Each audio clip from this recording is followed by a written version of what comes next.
Catequese 139. Evangelho, Mateus 11,28-30. Vinde a mim, todos os que estáis cansados. Hoje, podemos aprender mais sobre a mansidão de Jesus, compreender a maneira de imitar o nosso modelo. Jesus traz à humanidade um jugo e uma carga. Mas o jugo é fácil, porque é libertadora, e que a carga não é opressiva, porque é o Senhor, forte o suficiente para suportar a parte mais pesada. Com seus preceitos e mandamentos Jesus não esmagar, eles, pelo contrário, tornar-nos mais livres e nós sempre se torna mais fácil a existência. No Evangelho da Missa, Jesus nos diz que a carga que parece pesado, torna-se luxo se pedirmos a Ele para nos apoiar. O Senhor oferece como modelo de mansidão e humildade, duas virtudes, duas atitudes do coração inseparáveis. Jesus se volta para as pessoas que o seguem, aflitas e desamparadas, como ovelhas sem pastor, e ganhar a sua confiança com a doçura de seu coração, sempre acolhedor e inclusivo. A liturgia do Advento nos apresenta Jesus, manso e humilde, de modo que se aproximam dele com simplicidade, que se esforça para imitá-lo nesse aspecto, enquanto nos preparamos para o Natal. Só então poderemos compreender os factos de Belém, só então poderemos garantir que aqueles que caminham ao nosso lado nos acompanhar até o menino Jesus. Em um coração manso e humilde, como é o de Jesus, a alma começar com confiança. No seu coração amantíssimo, as multidões encontrar abrigo e descanso. Ainda hoje é com ele que multidões se sentem fortemente atraídos, talvez inconscientemente, e é nele que podem encontrar a paz. Boa oração a todos. Evangelho, Mateus 11,11-15. Não havia nenhum homem maior do que João Batista. Nestes dias de Advento, somos apresentados à figura de João Batista como modelo de virtude para imitar e como uma figura escolhida por Deus para se preparar para a chegada do Messias. Com ele fecha o Antigo Testamento e você vai chegar ao limiar do Novo.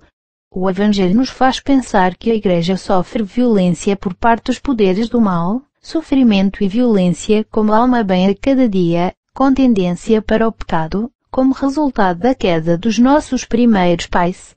Para seguir os passos do Senhor na vida, e, em seguida, contemplá-lo eternamente no céu, será necessário que lutar sempre, até o fim dos nossos dias. A vida cristã não é compatível com o burguês, conforto e mornidão. O Advento é um momento particularmente bom para examinar a nós mesmos sobre a forma como lutamos contra nossos defeitos e paixões, contra o pecado, contra o mau caráter. Esta luta é coragem para lutar contra suas próprias fraquezas e misérias, coragem para não esconder suas infidelidades, audácia para confessar a fé, mesmo quando o ambiente é hostil. A luta que hoje para cima nos pede para a vida e, especialmente, importa neste tempo litúrgico é expressa muitas vezes em cerca de uma fortaleza. As resoluções não só têm que fazer isso, mas você também deve seguir. Quando determinamos a realizar atos de piedade com delicada precisão, sem devolvê-los por qualquer motivo e sem torná-los dependentes do estado de espírito do momento, torna-se o concreto no caminho da caridade viver, o desejo de corrigir os aspectos desordenados de caráter e vamos lutar para multiplicar pequenos atos de bondade, bom humor, a atenção para os outros. Você começa a lutar contra as pequenas coisas para se tornar forte nas grandes coisas. Boa oração a todos. Evangelho, Mateus 21,28-32. John veio e os pecadores têm que crer. A comparação que Jesus faz sobre os dois irmãos que fazem o oposto do que foi prometido ao Pai é prova de que nem sempre respeita o que promete. Todos os católicos são chamados a trabalhar na vinha do Senhor, mas poucos realmente são consistentes e responder com as suas boas obras. No entanto, deve notar-se que esta palavra é dada pelo Senhor especialmente aos bispos, sacerdotes, religiosos. Filho, agora vai para trabalhar na vinha. Esta é a missão daqueles que têm a vocação e é chamado para deixar tudo, absolutamente tudo, para se dedicar às coisas de Deus. O trabalho na vinha do Senhor é o tempo inteiro, mas poucos são aqueles que dedicam suas vidas incondicionalmente a Deus. Brevi sacerdotes e religiosos e estes são para-raios de tantas conspirações contra a Igreja de Deus. Estou com sua vida de penitência, renúncia e contemplação. Há também muitos leigos que compreenderam o valor da oração do coração e dedicar-se às coisas de Deus com completo abandono. Eles continuam a trabalhar e viver em suas famílias, mas a mente e o coração sempre voltado para Deus. Mesmo quando eles estão envolvidos em atividades entre as mais variadas, fará todas as coisas para o bem de Deus e cada trabalho torna-se oração. Por favor, não apenas com as orações tradicionais e os do coração ou espontânea, a vida pode tornar-se uma oração se purificar a mente dos pensamentos humanos e inclinações pecaminosas. Este caminho é desafiador e maravilhoso, porque todos os esforços que levam você a receber graças e iluminação especial, capturando o Espírito de Deus e da vida e alegria, mesmo nos testes. O exemplo dado hoje por Jesus mostra que apenas promete não vai a lugar nenhum. As promessas das pessoas boas e honestas são retidas porque a sua intenção correta amorosamente exorta-os a pôr de lado todas essas coisas não são importantes e efêmeras para observar os mandamentos. Eles já recebem nesta vida 100 vezes mais do que sair e que se opõe à palavra de Deus. Ele é obtido a partir de Jesus também humanamente impossível se você tem que recebê-la, dando-se todos aqueles pensamentos que levam ao pecado ou para executar ações desnecessárias com a perda de tempo que nunca pode ser restaurada. Precisamos da formação espiritual, e o lugar por excelência é a Igreja. O catecismo deve ser ensinado não só para as crianças, até os jovens e os adultos têm a necessidade de aprendizagem ao longo da vida, participando de 2 ou 3 vezes por semana para os encontros de formação teológica na paróquia. Evidentemente não depende de organizar os fiéis, é dever do pastor interiormente sentir o zelo apostólico para salvar as almas de todos os paroquianos e dedicar muito tempo à educação religiosa dos paroquianos. Muitos não veem esta decisão, porque é apenas refletir sobre as coisas de Deus. Nossos associados têm ideias claras sobre a importância da preparação para a missa e oração. É bom rezar o terço antes da missa, mas por que não deixar pelo menos 10 minutos de silêncio para a oração pessoal antes de começar as orações e, em seguida, começa imediatamente a missa. Então, a música durante a comunhão. Você não vai mesmo ter de sair daqui, pelo menos, 3 minutos de silêncio para uma entrevista pessoal com Jesus. E, em seguida, fazer uma música de adoração e gratidão, como por exemplo, alguns celebrantes, durante a consagração, fazê-lo rapidamente para levantar o anfitrião e cálice que se alguém fosse dizer pelo menos um invocas e falhar. A primeira criança a pedido do pai se recusa a trabalhar na vinha, mas depois meditando decisão de mudança. Ele virou-se para o primeiro e disse, filho, vai trabalhar hoje na vinha. E ele respondeu, eu não quero. Mas então ele se arrependeu e foi. Aqui está a importância da reflexão e oração a Deus a força para fazer obras que parecem difíceis no início. Não têm valor as boas palavras de Jesus e Nossa Senhora senão, então você faz a vontade de Deus, como o segundo filho, que promete trabalhar na vinha e depois faz nada. Ele virou-se para o segundo e disse o mesmo. E ele respondeu, sim, senhor, mas ele não ir. Nosso caminho é um desafio e temos recompensas diárias. Basta pensar sobre a ajuda misteriosa que constantemente recebe de Deus e a proteção materna da Imaculada, que nunca abandona os seus filhos que todos os dias recitam o rosário. Boa oração a todos. Evangelho, o Lucas 7,19-23, diga João o que tens visto e ouvido. O envio de 2 discípulos para perguntar a Jesus sobre sua identidade, não indica uma falta de conhecimento que já teve João Batista, filho de Deus. E ele olhou para Jesus, que passava, e disse, aqui, Cordeiro de Deus. João 1h36. Isso aconteceu antes de enviar os seus discípulos.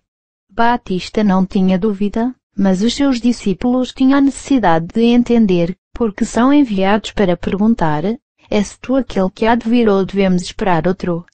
Uma pergunta respeitosa e esclarecedora. De facto, Jesus não tomou-lo como um desafio ou reclamar sobre o motivo da presença dos discípulos de João Batista.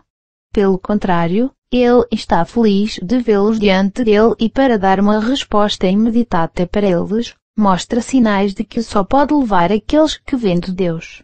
Jesus era o Filho de Deus, mas não podia revelá-lo nessa circunstância, era prematuro, são os sinais para dar testemunho de sua origem.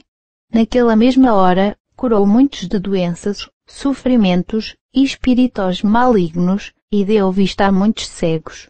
Jesus faz milagres da graça quando o pedido de ajuda é sincero, feito com fé, acompanhada por uma humildade genuína. Os discípulos de João Batista tinham estas características, mesmo que a fé em Jesus estava por vir, mas eles tiveram fé no comando de João Batista, e nelas há um grande desejo de servir o Messias. És tu aquele que há de vir ou devemos esperar outro? Esta pergunta que muitos cristãos de hoje não representam mesmo, sabendo que Jesus é Deus e, depois de 2000 anos de sinais divinos incontáveis que davam diretamente para os crentes, através de sua Mãe Santíssima, os santos testemunhas autênticas. Esta questão está agora ainda ignorada por muitos que devem testemunhar a vida santa à divindade de Jesus. O grande desejo que encontramos em os discípulos de João Batista, não é encontrado em muitos cristãos à vida e interesses materiais dissipada que têm precedência sobre a espiritualidade. Este é o tempo de carência para parar e se perguntar qual direção tomou a vida que você leva. Mesmo aqueles que não cometem grandes pecados, mas orar pouco, e negligencia a vida espiritual, têm que saber se ele merece os sinais miraculosos que Jesus enviar para aqueles que querem permanecer em comunhão com ele e querem se envolver observando os mandamentos e do Evangelho. A resposta dada por Jesus aos discípulos de João Batista, que irá seguir-o, também é válido para nós e temos de refletir sobre estas palavras, e de contar a João o que vistes e ouviste. Os cegos veem, os coxos andam, os leprosos são purificados, os surdos ouvem, os mortos são ressuscitados, e aos pobres é boa notícia. Este é Jesus, sozinho ele faz estes maravilhosos e não os clarividentes falsos e vigaristas que pretendem ser apóstolos de Deus. Hoje começa a novena ao Menino Jesus e nestes dias, é certo e bom para dedicar mais tempo à oração e ao conhecimento do Senhor. Graças são recebidos com grande facilidade quando ele crê em Jesus, não é, no entanto, um conhecimento intelectual, assim como os demónios tenham desviado em muitos teólogos, é o conhecimento do coração que ama Deus. A verdadeira oração é para ser notificado antes do coração, devemos rezar com amor verdadeiro. Nestes dias de preparação para o Natal, nós pensamos mais sobre Jesus e ele enviará sinais pequenos e grandes de seu amor. Boa oração a todos. Evangelho, o Lucas 1,57-66, Nascimento de João Batista. Nós nos aproximamos do Natal e ainda temos um pouco de tempo para aprender mais sobre este mistério único e maravilhoso. Cada um de nós entende a espiritualidade do Natal que tem. Por exemplo, os diretores e professores ateus ou cépticos não querem viver a alegria cristã do nascimento do Filho de Deus na carne. Não só eles não acreditam no Natal, mas incorretamente impor milhares de crianças e jovens às suas frustrações. As decepções da vida levá-lo a viver perpetuamente em avilimento e nenhum dos que estão longe de Jesus vive através dessas provas dolorosas. Muitos veem a depressão e muitas vezes não percebem que, por alguma razão que distrai, conseguem superar a queda, permanecendo distante da luz e verdade. Os ateus e pecadores longe de Jesus está-me causando tanta dor. Todos os dias eu fico a refletir sobre sua condição instável e instintivo, uma atitude que os leva a cometer muitos pecados e viver em uma confusão moral preocupante. Jesus também quer salvá-los e nos pede para rezar por todos os pecadores. Todos os dias eu gasto um monte de orações para a conversão daqueles que estão longe de Jesus e, acima de tudo, para aqueles que vos perseguem. O Natal está chegando agora se tornou um pouco, sempre que um feriado pagão, Até mesmo os católicos estão muito preocupados com os preparativos e poucos estão preparados espiritualmente para ser o Holy Night em frente da gruta para adorar o menino nascido de uma virgem. Uma criança está bem, Deus. Você, que está completando a novena, você está preparado e você tem que pensar sobre o bebê nasce e se torna um adulto. Ele vai começar sua vida pública através da pregação baseada no amor, perdão e misericórdia para aqueles que se arrependem. Fará grandes maravilhas porque ninguém antes ou depois dele. Você encarna Deus, que veio para nos salvar de nós mesmos. Ele é levar-nos a sua graça para levantar-nos da condição miserável. É muito triste o festival do Natal sem menino Jesus no coração, ou pelo menos presente em casas onde justamente se reúne para compartilhar alegria e presentes. O maior presente que, mesmo infinita, não é aquela criança que quer nascer livre em todos os corações. Nós decidir quem será o nosso futuro vai depender de nossas orações e escolhas de vida que fazemos. Longe de Jesus permanece em silêncio como Zacarias, embora a punição era sobre suas dúvidas sobre a possibilidade de gravidez de sua esposa, mas fazer a vontade de Deus. Ele se recuperou a voz depois de expressar por escrito e o que ele havia pedido ao arcanjo na aparência. Ele permanece em silêncio e não falar sobre Jesus quando procurar outros interesses exclusivamente, em vez daqueles que acreditam ou retorna a Deus. Fala com uma linguagem adequada e amorosa. Ele pediu uma tabuinha e escreveu, João é o seu nome. E eles todos se maravilharam. No instante em que sua boca se abriu e sua língua se lhe soltou, e ele falou, bendizendo a Deus. Bendizemos a Deus as vezes que queremos com a nossa vida honesta e com orações de agradecimento, louvor e adoração. Eu continuo a cada dia para rezar por todos vós, que este Natal vai trazer o que você quer é bom e santo. Boa oração a todos.